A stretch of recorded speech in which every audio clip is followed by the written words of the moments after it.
Meus queridos, vamos fazer esse exercício nesse momento. Feche seus olhos aí, por um segundo. Pense na pessoa que você mais ama. Quem é a pessoa que vem nesse momento na sua imaginação, na sua mente, a pessoa que você mais ama? Se hoje fosse o último dia da vida dela, você estaria em paz com a última conversa que vocês tiveram? Você estaria satisfeito com tudo que vocês viveram juntos? Ou sobrariam palavras que não foram ditas, momentos que nunca passaram de planos? Para muitos de nós, lamentavelmente, a resposta seria um doloroso não. E foi exatamente essa realidade dolorosa de um personagem de um filme chamado Ian, de um filme chamado Antes que Termine o Dia.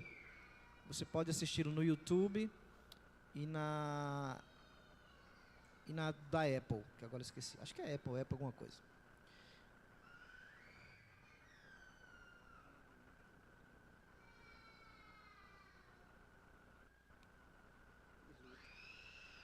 Esse filme, ele conta a história de Ian e Samantha, antes que termine o dia. É um filme que você pode assistir em família, sem nenhum problema, meu querido. Nesses lugares, no YouTube você acha, também no stream da Apple. Esse filme, ele conta a história desse casal, na verdade um casal de namorados. Ele, um homem de negócios, sempre focado, sempre ocupado, que diz amar a sua namorada, mas ele nunca tem tempo para demonstrar isso. E é aquele tipo de homem que vive no piloto automático, aqueles afazeres diários. E ela, Samantha, que eu vou chamar de Sam, porque ele a chama de Sam assim no filme, ela vive mendigando pela atenção. Ela vive pedindo prioridade na vida dele. Ela se sente como se fosse o último lugar em sua vida. E um belo dia, quando Ian entra num táxi, esse taxista, ele nota, que ele estava com problemas. Ian então se revela ali como alguém que dizia amá-la, mas não sabia demonstrar. E ele diz para o taxista que ela faria uma viagem de 2 semanas. Mas ele não poderia ir, porque afinal de contas, ele estava trabalhando. O taxista então faz uma pergunta bem interessante para o Ian. Ele diz: e se ela não voltar? E se vocês se despedirem amanhã? Se ela entrar naquele avião e nunca mais voltar? Você poderia viver com isso? Você poderia viver assim? Ian responde que não. E ele deixa o táxi, vai ao encontro dela, com a tentativa de alguma maneira dizer que a ama, mas não sai como ele planejava o encontro entre eles. Eles brigam naquele mesmo dia. Ela entra no táxi, na frente dele, após uma briga, e na frente dele, esse táxi, num cruzamento, sofre um acidente. Um carro bate e ela, então, morre. Ali naquela sala do hospital, diante daquela dor, diante daquele desespero, que não era apenas de perda, mas era uma dor também de arrependimento. Ele pensa: eu não disse que a amava. A última coisa que ela ouviu de mim, na verdade, foram gritos. Mas, meus queridos, Ian tem um milagre na vida dele. Quando Ian acorda no outro dia, na verdade, é a mesma manhã do dia anterior. Aquele dia vai se repetir na vida do Ian. Ele tem agora uma chance de viver aquele mesmo dia novamente. Ele tem uma chance de dizer para ela o que nunca foi dito. Ele tem a chance de corrigir com a Sam aquilo que foi negligenciado. Meus irmãos, Ian teve uma segunda chance que a vida real não nos dá. E o sermão de hoje, ele parte de uma reflexão minha, diante de um luto que vivemos na família da minha esposa, uma prima querida, prima essa que inclusive eu fiz o casamento dela, e quando eu estava indo para Recife no sábado retrasado, para o funeral dela, eu pensei um pouco sobre isso. Ela se mudou para Recife faz 10 anos, ela é daqui de Bananeiras, sempre vem por aqui, tem um casal de filhos gêmeos e 9 anos de idade, se eu não me engano. Ela sempre veio aqui, mas nós nunca fomos lá. Afinal de contas, ela era uma menina jovem, de 44 anos de idade, e sempre a gente pensa que haverá oportunidades, né? Mas essa oportunidade, na verdade, jamais se tornou e se tornará real. E a primeira vez que eu fui em Recife para encontrá-la, é irônico, né? Eu não encontrei. Ela não estava mais lá. E hoje eu quero refletir, à luz do texto que nós vamos ler, lá em 2 Samuel, capítulo 18, versos 32 e 33. O título do sermão é Dê Flores em Vida. Dê Flores em Vida. 2 Samuel 18, 32, 33. Diz assim a palavra de Deus. Então o rei perguntou ao etíope: vai bem o jovem Absalão? O etíope respondeu que aquilo que aconteceu com aquele jovem aconteça com os inimigos do rei, meu senhor, e todos os que se levantam contra ele. Então o rei, profundamente comovido, subiu à sala que estava por cima do portão e chorou, e andando dizia: meu filho Absalão, meu filho Absalão, quem me dera que eu tivesse morrido em seu lugar. Absalão, meu filho, meu filho. Senhor Deus, Pai, nós cantamos ao Senhor, nós falamos contigo, ó Deus, e agora te pedimos, fala aos nossos corações. Nos ajuda essa noite, ó Pai, a proferir verdades vindas do alto, Senhor. Me usa como instrumento, apesar de quem eu sou. Mas que o Senhor possa falar aos nossos corações. Assim eu te peço, eu te agradeço. Em nome de Jesus. Amém. Antes de chegarmos nesse texto, eu quero trazer um pouco do contexto dessa frase do rei Davi. Davi tinha um filho chamado Aminon. E esse filho chamado Aminon, está lá em 2 Samuel capítulo 13, você vai ver essa história. Ele se apaixona por sua meia-irmã chamada Tamar. E por causa de um mau conselho, de uma má influência de um amigo chamado Jonadab, esse homem, Aminon, ele tem um plano. Ele se faz de doente, ele exige do rei, do seu pai, que a sua meia-irmã, Tamar, ela faça a comida para ele. E ele, não se contentando apenas que ela fizesse a comida para ele, ele pede que ela o sirva no seu quarto em secreto. O que acontece é que esse homem estupra sua irmã. Não só a estupra, mas a rejeita, a deflora, a envergonha. Ela tem um irmão chamado Absalão. Tamar tem um irmão chamado Absalão. Esse homem, então, cultiva um ódio no seu coração, um desejo de vingança pela sua irmã. Ele chama seus irmãos e o rei, inclusive o rei não foi, para um festejo da tosquia das ovelhas. E Absalão instrui os seus empregados: quando Aminon beber todas e tiver embriagado, vocês podem matá-lo. E é isso que acontece. Absalão mata o seu irmão, foge para as terras do seu avô por parte de mãe e fica lá por um bom tempo. Depois, Absalão é é convencido a voltar para Jerusalém. E ele fica em Jerusalém por alguns anos. Lá em 2 Samuel 14, 28, diz assim: ficou Absalão 2 anos inteiros em Jerusalém e não viu a face do rei. Ele estava em Jerusalém, mas não havia convívio com Davi.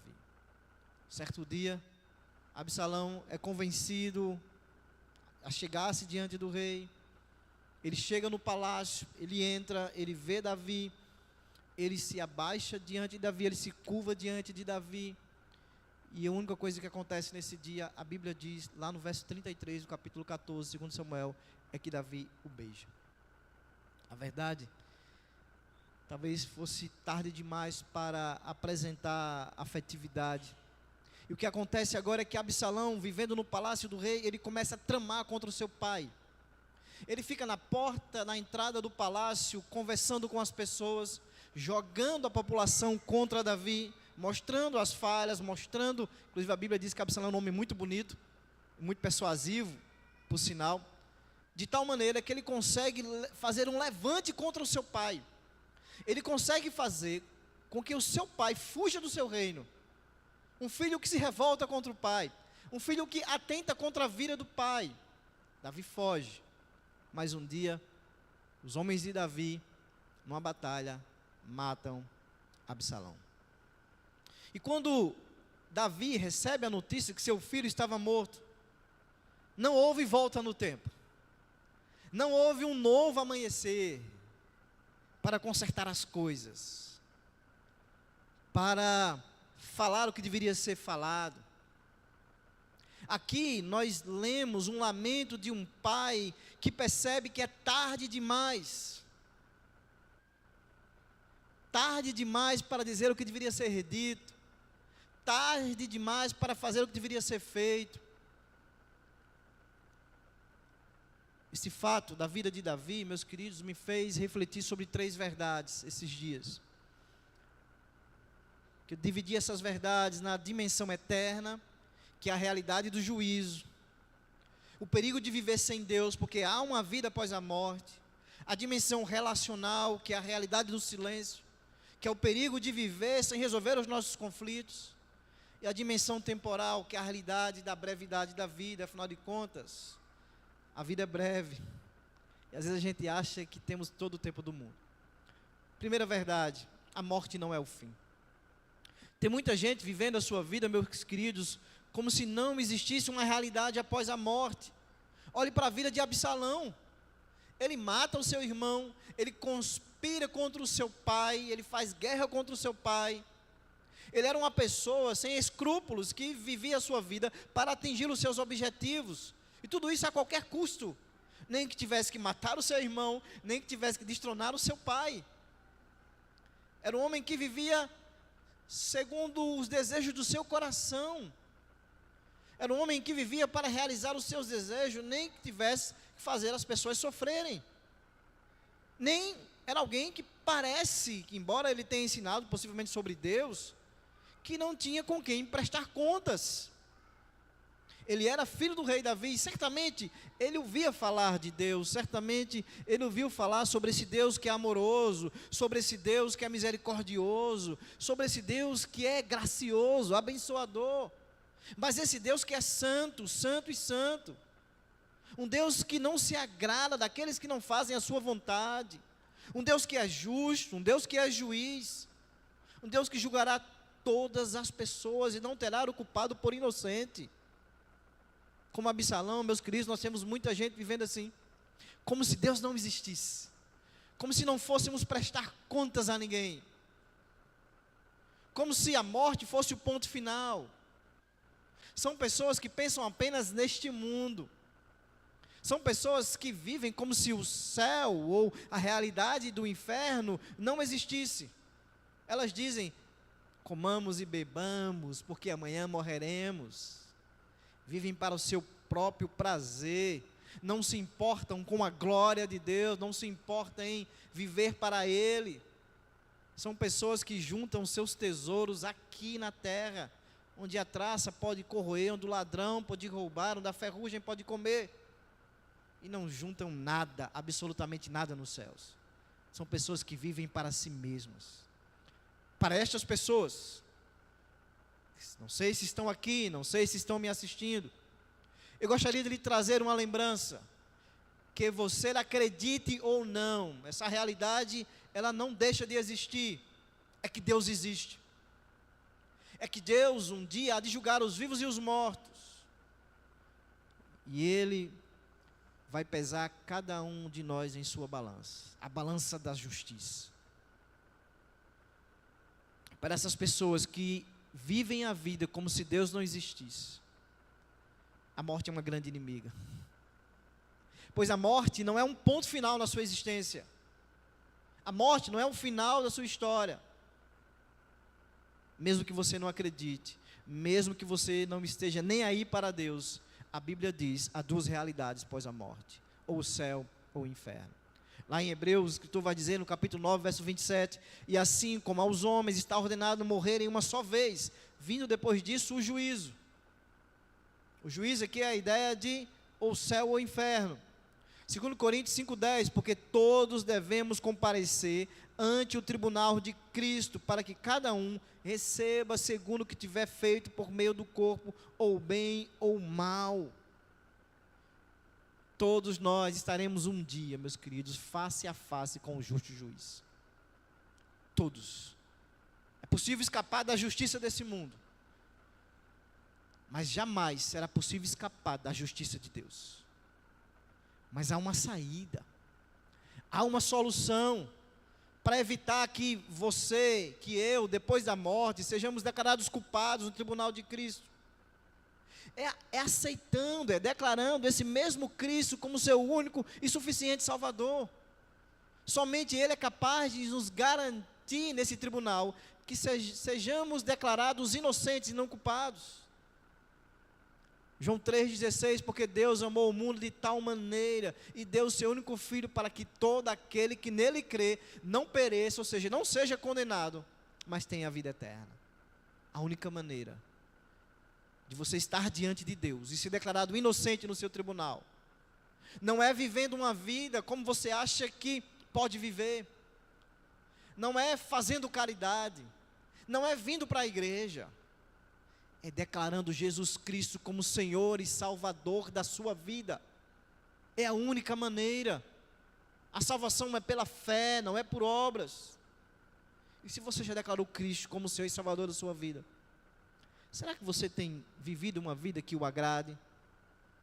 Será que você tem sido um filho que Deus possa olhar para você, apesar da sua imperfeição, apesar da minha imperfeição, e enxergar em mim e em você alguém que está diante das dificuldades e fraquezas de cada um e limitações, tentando viver uma vida que o agrade, buscando fazer a vontade dEle?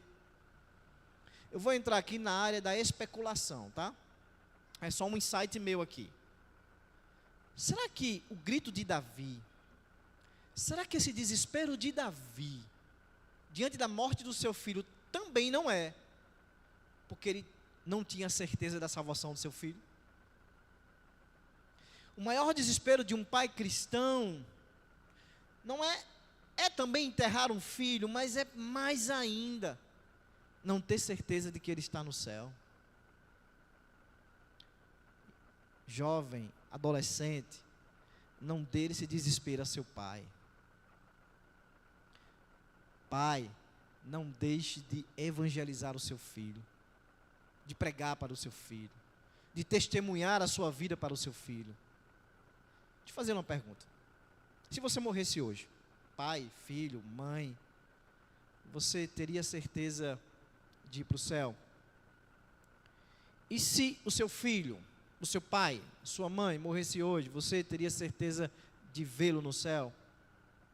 Se não, se você tem esse poder de decisão, resolva isso hoje. Hoje é dia de salvação.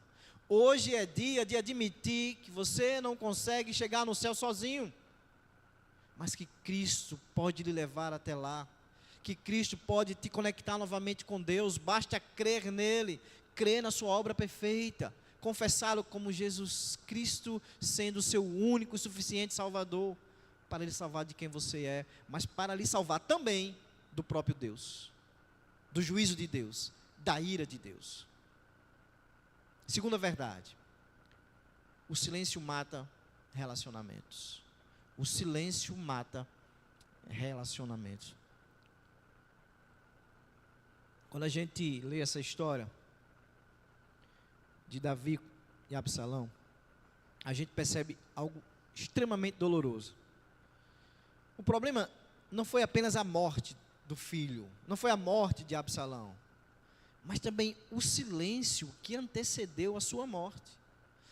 É certo que Davi, ele amava os seus filhos, claro, Davi amava os seus filhos, eu não tenho dúvida disso, mas amar não é apenas sentir, amar é agir, amar é falar, amar é corrigir, amar é se posicionar, amar é estar presente, amar é disciplinar. Quando Amnon pecou gravemente contra Tamar, que era filha também de Davi, a Bíblia inclusive diz que Davi ficou irado, mas ele não fez nada. Davi ficou em silêncio naquele momento, e aquele silêncio de Davi foi como uma ferida aberta dentro da sua família. Absalão esperou por justiça, Absalão esperou por posicionamento de Davi, esperou por disciplina de Davi, esperou uma palavra, um confronto, mas o que Absalão encontrou no pai foi silêncio, covardia, passividade. E esse silêncio do pai transformou no coração de Absalão, fez surgir uma revolta. Essa revolta se transformou em vingança. E a vingança que Absalão orquestrou e executou, levou esse filho para longe do pai, para uma terra distante. E quando ele retorna para Jerusalém, esses 2 anos que ele estava lá, não viu Davi. 2 anos vivendo na mesma cidade, mas sem relacionamento. Estavam perto fisicamente, mas estavam longe, distantes emocionalmente. E quando finalmente Absalão se apresenta diante do rei, que é o seu pai, Davi só o beija, meus queridos. Davi não conversa. Davi não trata o pecado. Davi não cura a ferida. Davi não restaura a relação. Foi um gesto de afeto, eu diria, mas um gesto de afeto sem uma reconciliação real, sem uma reconciliação verdadeira. E aqui está uma verdade dura, mas necessária. Beijos sem diálogos não curam relacionamentos. Não curam. O choro de Davi, ele nasce não apenas da morte do seu filho, mas do peso de tudo que ficou mal resolvido na sua vida. Tudo que ficou mal resolvido. Ele não chora só porque perdeu um filho. Ele chora porque também perdeu a oportunidade de ser pai. Enquanto havia tempo, óbvio. Enquanto era possível. Quantos relacionamentos hoje, meus queridos, não estão morrendo, não por falta do amor, não por falta do carinho, não por falta do afeto, mas por falta da conversa, por falta da palavra. Quantos lares não estão sendo destruídos, quantos lares não estão adoecendo, porque ninguém quer tocar no assunto que é difícil, ninguém quer falar sobre o elefante branco que está na sala. Quantos pais preferem um silêncio para evitar o conflito, mas sem perceber que o silêncio também machuca, que o silêncio também é doloroso, abre feridas. Há palavras que precisam ser ditas, meus irmãos. Há correções que precisam ser feitas em vida.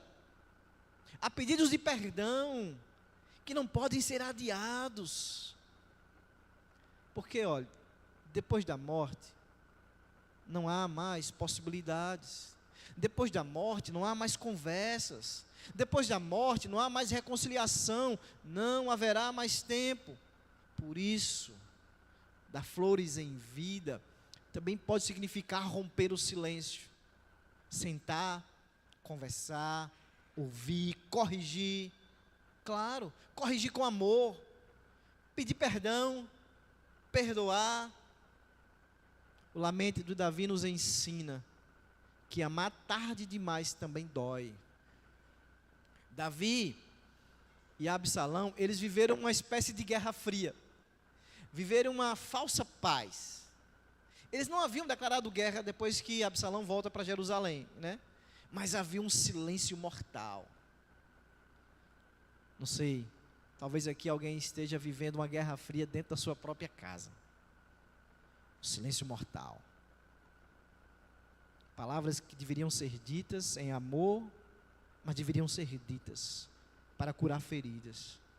Porque amar é também ter a coragem de ter conversas difíceis, mas conversas necessárias para curar. O silêncio não resolve problemas, ele apenas os deixa fermentar o problema. O que você não fala, meu querido, minha querida, vira veneno. Então, pelo amor de Deus, não saia daqui hoje sem mandar aquela mensagem que precisa ser mandada, sem falar aquilo que precisa ser falado, não aqui na igreja, fala em casa. Mas não saia daqui hoje sem marcar aquela visita, sem marcar aquele café. Quebre esse orgulho de espere ele vir, espere ela falar, espere, não. Toma atitude. O amor diz, vá você primeiro. Terceira verdade é que a vida é breve. Lá em Tiago, capítulo 4, verso 14, diz: digo-vos que não sabeis o que acontecerá amanhã, porque que é a vossa vida? É um vapor que aparece por um pouco e depois se desvanece. Salmo 103, verso 15 e 16 vai dizer: porque o homem são seus dias como a erva, como a flor do campo, assim floresce. Pois passando por ela o vento, logo se vai e o seu lugar não conhece mais. Eu tenho certeza aqui que todos concordam que a vida é breve.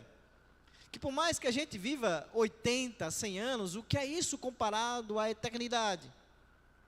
Mas vocês já pensaram que às vezes as nossas atitudes parecem ser contraditórias com essa verdade? Às vezes, as nossas as atitudes, ou nós agimos de uma forma que transparece que a nossa vida aqui é eterna. Sabe por que eu digo isso? Porque nós não aproveitamos o tempo que temos aqui, e ele é breve, para desfrutá-lo com as pessoas que nós amamos. Nós investimos a maior parte do nosso tempo não em pessoas, mas em coisas. Passamos boa parte das nossas vidas correndo atrás das coisas. E nesta correria louca, diária, nós negligenciamos quem está do nosso lado. Nós estamos cercados de pessoas e muitas vezes nós não conseguimos aproveitá-las, desfrutar de suas presenças. Nós não temos separado um tempo para desfrutar da companhia das pessoas que amamos e quem nos amam. Nós vivemos uma ilusão, meus queridos, uma ilusão causada pelas redes sociais. É aquela ilusão de que nós estamos perto das pessoas. Mas é uma grande ilusão. São pais que não conseguem demonstrar afeto aos seus filhos. São filhos que nunca foram abraçados, nunca foram beijados pelos seus pais. Filhos que nunca se sentiram amados pelos seus pais. Nunca conversaram. São famílias que não conseguem comer à mesa, partilhar a mesa. E quando estão na mesa, ainda assim, ignoram os que estão na mesa com o telefone do lado. Nós vivemos com as pessoas e parece que não damos conta de que um dia elas irão partir. Nós não sentamos com os mais velhos, com os nossos avós, simplesmente para ouvi-los. Não investimos tempo nas pessoas, meus queridos. Quantas vezes você disse para essa pessoa que você lembrou lá no início? Você falou para ela que você a amava. Quantas vezes nós pais dizemos aos nossos filhos que o amamos? Mas também quantas vezes nós dizemos para os nossos filhos, depois, e esse depois nunca chega. Como se nós soubéssemos que Amanhã teríamos ele para o depois se realizar, quando nós não sabemos se o depois de fato existirá. Quantas vezes nós, maridos, esposas, saímos de casa para o trabalho, ou dormimos brigado com o outro? Eu lhe pergunto, como é que você tem a certeza de que o seu esposo voltará do trabalho, sua esposa voltará do trabalho, que acordará vivo no outro dia? O que te garante isso? O que te garante isso? Quantas vezes negamos o perdão, meus queridos? Quantas vezes não pedimos perdão? Porque nós achamos, nós temos uma ilusão de que nós sempre teremos uma nova oportunidade.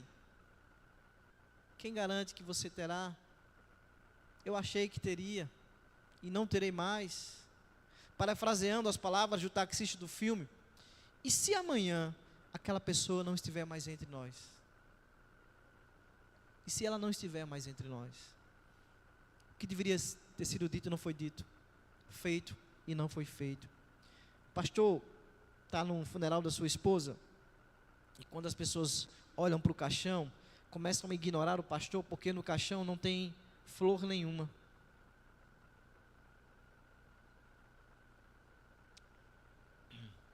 Interessante que aconteceu algo parecido no funeral da prima da minha esposa. Eu tive que sair antes de terminar, porque eu ia trabalhar à noite. Mas ela disse que o caixão voltou com poucas flores. E ela teve que providenciar mais flores. Estava achando feio aquilo ali, né? Mas as pessoas começam a questionar o pastor. Alguém chega para ele e diz: pastor, vem cá, por que no caixão da sua esposa não tem flores? E ele diz: porque todas as flores que eu deveria dar para ela, eu dei em vida. Tudo que eu deveria ter dito, eu disse. Tudo que eu deveria ter vivido, eu vivi, apesar das nossas fraquezas, apesar de, óbvio, não sermos perfeitos. Imagine essa pessoa que você que ama, e pode ser inclusive mais de uma, né? Que você poderia ter feito que você não fez. Não espere perder a pessoa que você ama para poder lhe dar flores, meus queridos. E essa flor pode ser algo simples, pode ser um abraço, pode ser um beijo, um gesto de carinho e afeto, pode ser um pedido de perdão, pode ser um perdão que precisa ser liberado. Costumo falar que o nosso choro no luto, ele é muito mais do que pelo que nós deixamos de fazer pelo outro, do que pela perda. Eu defendo a tese de que o desespero diante do luto é proporcional ao rancor, à falta, aquilo que poderia ter dito e não foi dito. O poeta Mário Quintana tem um poema chamado O Tempo, e ele diz o seguinte: a vida é o dever que nós trouxemos para fazer em casa. Quando se vê, já são 6 horas. Quando se vê, já é sexta-feira. Quando se vê, já é Natal. Quando se vê, já terminou o ano. Quando se vê, perdemos o amor da nossa vida. Quando se vê, passaram 50 anos. Agora é tarde demais para ser reprovado. Se me fosse dado um dia, outra oportunidade, eu nem olhava o relógio. Eu seguiria sempre em frente e iria jogando pelo caminho uma casca dourada e inútil das horas. Seguraria o amor que está na minha frente e diria que eu o amo. E tem mais: não deixe de fazer algo de que gosta devido à falta de tempo. Não deixe de ter pessoas ao seu lado por puro medo de ser feliz. A única falta que terá será desse tempo que infelizmente nunca mais voltará. Nunca mais voltará. Viva a sua vida, meu irmão, minha irmã, sem ignorar essas 3 verdades. A verdade de que a morte não é o fim. Nós prestaremos contas ao nosso Deus. Então viva a sua vida com piedade. Viva a sua vida com santidade diante do Senhor. Mas sabendo que nós encontraremos os nossos nos céus, não porque merecemos, mas porque Cristo garante isso com a sua obra perfeita. Lembre que o silêncio mata relacionamentos. É preciso falar, é preciso conversar, é preciso amar, e amar muitas vezes é falar verdades dolorosas, para se poder curar as feridas. E não esqueça que a vida é breve. Não deixe para fazer amanhã o que você pode fazer hoje. A gente sabe isso de cor, mas a gente deixa. E vai deixando, como se o amanhã fosse uma realidade. Mas não é uma realidade, a realidade é o agora. Lembrando aquele filme, Ministério de Música, pode subir, por favor. O filme, antes que termine o dia, quando o Ian, ele percebe, porque ele volta ao táxi, o taxista diz para ele que não adianta, porque o fim será aquele, e a esposa dele morrerá no fim do dia. Quando ele percebe que não poderá fazer nada para salvá-la, ele decide então mudar de atitude. Ele decide então não tentar controlar o tempo, mas simplesmente amar a Sam. E ele faz aquele dia, aquele último dia dela, que ela não sabia que era o último, ser um dia memorável. E no final daquele dia, antes de entrarem no táxi, ele olha nos olhos dela, até fiz o print da imagem, mesmo diante da chuva, ele diz assim: eu tenho que te dizer isso, e você precisa me ouvir. Se não fosse por hoje, se não fosse por você, eu nunca conheceria o amor. Então, obrigado. Obrigado por ser a pessoa que me ensinou a amar e ser amado. Talvez você esteja vivendo no piloto automático, como o Ian do começo do filme. Talvez haja um silêncio mortal entre você e o seu filho, seu pai, seu cônjuge, não sei, seu amigo, como havia entre Davi e Absalão. Não espere a tragédia acontecer para você valorizar quem está do seu lado. Não espere o caixão fechar para você entregar flores. Davi chorou a morte do filho rebelde porque no fundo ele sabia que tinha falhado em amar quando ele podia amar. Hoje, meus queridos, Deus está te dando o que Davi desesperadamente pediu: tempo. Sai daqui e faça o que você não fez. Diga o que você não disse. Porque você pode falar. Você ainda pode amar. Talvez você não possa, talvez não, certamente você não pode mudar o ontem. Não pode desfazer os erros, mas pode mudar o hoje. A Bíblia nos lembra que nós temos o hoje. O hoje é nós. Por isso não espere a morte para amar. Não espere o luto para perdoar. Não espere o caixão para levar flores. As flores devem ser dadas em vida. Eu não contei o fim do filme, eu vou contar. Naquela noite, Ian entra no táxi também. E quando o acidente é iminente, eu capturei a cena aí também, ele simplesmente senta no lado que ele sabia que o carro ia bater, e ele se joga sobre a Sam. Ele protege a Sam, e ele recebe esse impacto mortal. Ele morre para dar vida a ela. Ele não apenas disse que a amava minutos antes, ele provou esse amor entregando a própria vida por ela. Isso nos leva de volta ao desespero de Davi: meu filho Absalão, quem me dera que eu morrera por ti. Davi queria fazer exatamente isso que o Ian fez no filme: dar a vida dele em troca do seu filho. Ele queria descer a cova para que o filho dele, rebelde, pudesse viver. Mas Davi não podia fazer isso. Davi era apenas um homem, também pecador e falho, limitado. O seu desejo por substituição foi um grito impotente ao vento.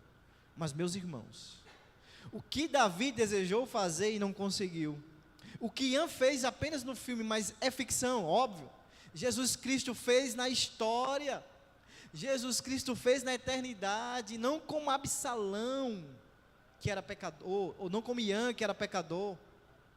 Jesus fez quando nós éramos Absalão, nós éramos rebeldes, quando nós virávamos as costas para o Pai, quando nós merecíamos o golpe fatal do Pai, quando nós merecíamos beber do cálice da ira do Pai. Jesus fez isso por nós, nos protegeu para sofrer o impacto da ira de Deus em nosso lugar. Na cruz do Calvário, Jesus não gritou: quem me dera morrer por eles. Não, ele morreu de fato. Ele disse: está consumado. Eu paguei a dívida do meu povo. Agora esse povo não tem mais dívida diante do Pai, porque eu quitei a sua dívida, e agora eles podem morrer em paz, sabendo que eles me encontrarão após a morte. Quem garante isso para nós é Cristo. O Cristo que se coloca na frente da ira de Deus. Ele que recebe o impacto do pecado que era nosso. Ele que morre a nossa morte para que pudéssemos viver com vida. Davi chorou, meus queridos, porque seu filho morreu sem perdão. Possivelmente também ele chorou por isso. Deus, o Pai, entregou o seu filho por nós, Absalão, para que tivéssemos perdão, para que fôssemos perdoados. Com Deus, de fato, nós aprendemos o que é o amor. Nós aprendemos o que é o amor perfeito, o amor sacrificial, o amor incondicional. Sem Ele, jamais, inclusive, teríamos a capacidade de amar, porque nós só amamos porque Ele nos amou primeiro. Ele nos ensinou a amar amando, se sacrificando. Jesus não te deu qualquer flor. Ele deu a maior flor que alguém poderia dar. Ele deu a sua própria vida, enquanto você era pecador, enquanto você era Absalão. Não rejeite o sacrifício do Cordeiro de Deus, meus queridos. Não faça como Absalão, que rejeitou esse sacrifício até o fim. Não há solução a não ser correr para os braços dele, de Jesus Cristo, e declará-lo como seu suficiente Salvador. Hoje é o dia da salvação em sua vida. Você que ainda não confessou Jesus como seu Salvador. Ficamos de pé, meus queridos. Vamos cantar essa canção. Vamos nos colocar diante de Deus. Eis-me aqui, Senhor. Rendido estou diante de Ti. Faz a Tua obra através de mim. Me usa como instrumento em Tuas mãos para amar como o Senhor ama, para perdoar como o Senhor perdoa, apesar de quem eu sou. Cantemos, meus queridos. Toma-me, rendido estou aos pés da cruz, me encontrei. O que tenho te entrego, ó Deus.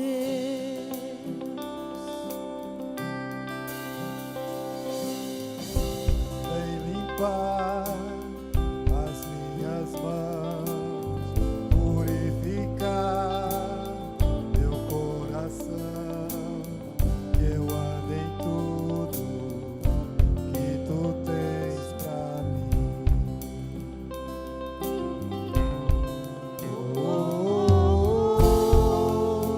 Eis-me aqui, Rendido estou.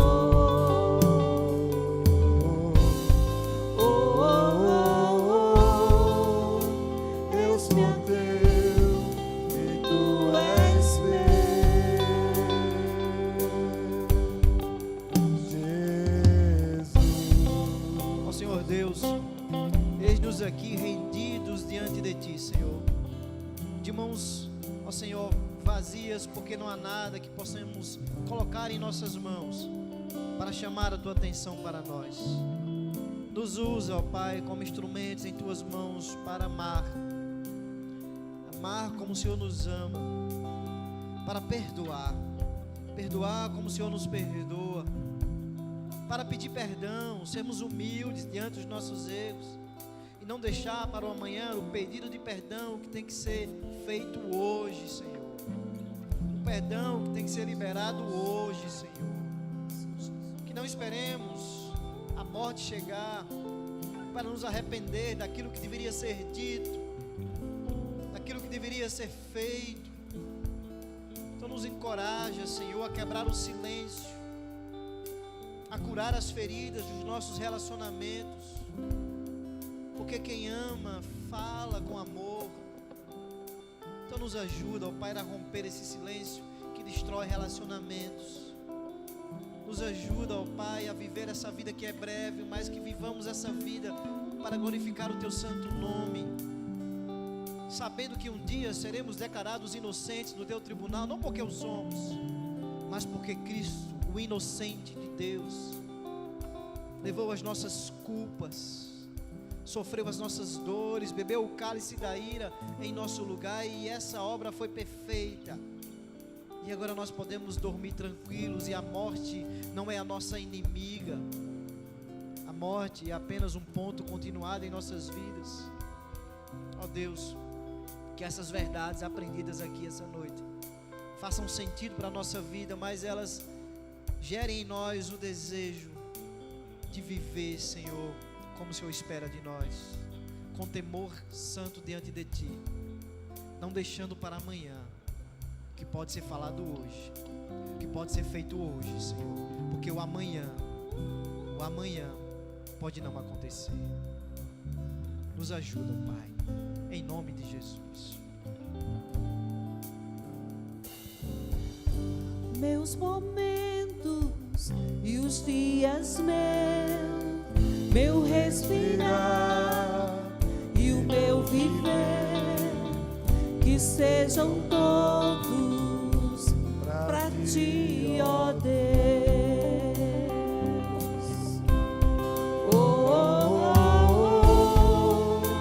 Eis-me aqui, rendido estou.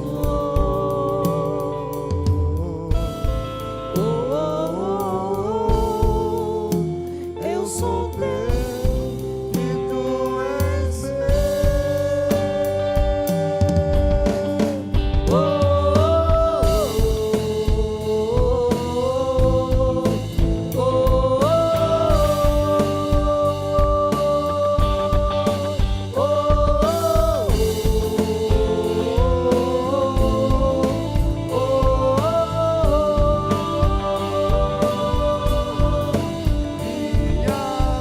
vida dou a Ti, Senhor, unido a Ti estou, e pra sempre cantarei. Faz em mim o Teu querer, minha vida dou a Ti, Senhor, rendido a Ti estou, e pra sempre cantarei. Faz em mim o Teu querer.